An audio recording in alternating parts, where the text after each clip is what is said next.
Hello everyone, मी अश्विनी पुन्हा तुम्हा सर्वांचं खूप खूप स्वागत करते माझ्या नवीन व्लॉगमध्ये. तर हा व्लॉग आहे थोडा जुना व्हिडिओ आहे. तेव्हा मी यूट्यूबला सुरू केलं होतं, पण व्लॉगिंग स्टार्ट नव्हतं केलं. तेव्हाच आहे आम्ही गेलो होतो अंडर वॉटर फिश बघायला. तर तेव्हाच आहे. तर हे बघा, स्वरा त्याच्या पप्पांकडेच होते, फिश बघत होती. खूप एन्जॉय केला होता तिने, खूप कौतुकाने बघत होती फिशकडे. तिला समजत नव्हतं नेमकं काय, पण फिशकडे बघत होती. तिचे पप्पा तिला हे प्रत्येक माणसं तिला व्यवस्थित दाखवत होते ना जवळून. आणि खूप गर्दी होती त्या दिवशी. संडे होता आणि संडेच्या असल्या कारणाने फार गर्दी झालेली तिथे. तो लहान मुलं पण मला मोठे माणसं असे सगळेजणांची खूप गर्दी होती. मला पर्सनली खूप आवडलं ते, कारण एका वेळी एवढं फिश बघणं म्हणजे छान वाटलं. ते पण जसं आपण त्यांच्या जवळून जातो एकदम तसं तो फील आलेला, जसं मी समुद्राच्या आत गेलेली असं फील आलेला मला. नाही, छान. सर्व लोक व्हिडिओ काढत होते, मी सुद्धा.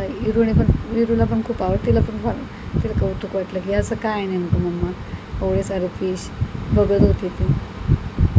स्वरा तिच्या पप्पांकडेच होती. ती पण अजिबात रडली नाही. इतकी गर्दी होती पण अजिबात रडली नव्हती, काय नव्हती. खूप छान बघत होती इकडे तिकडे.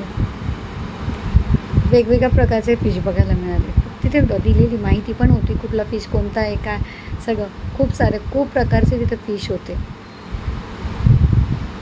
तेच करता थोडंसं मी पण व्हिडिओ काढून घेतला. तेव्हा मी यूट्यूब चॅनल सुरू करेल अशी आयडिया नव्हती मला, पण मग व्हिडिओ काढून ठेवला होता मी. खूप छान वाटलेलं मला. एवढे डोक्याच्या वर एवढे प्रकारचे होते ना फिश. छान. नाशिकमध्ये आहे, अजूनही असेल, मग बघायला लागेल. गंगापूर रोडलाच होतं, गंगापूर रोड साईडलाच. आणि तिकीट पण फार काही नव्हतं, 100-150 असं काहीतरी होतं. आणि 5 वर्षाच्या आतील मुलांना तर नव्हतं, पण इरू त्यावेळी 5 वर्षाची पूर्ण नव्हती. तेव्हा मग तिचं तर काहीच, इरूच्या पप्पांचं माझं दोघांचंच लागलेलं.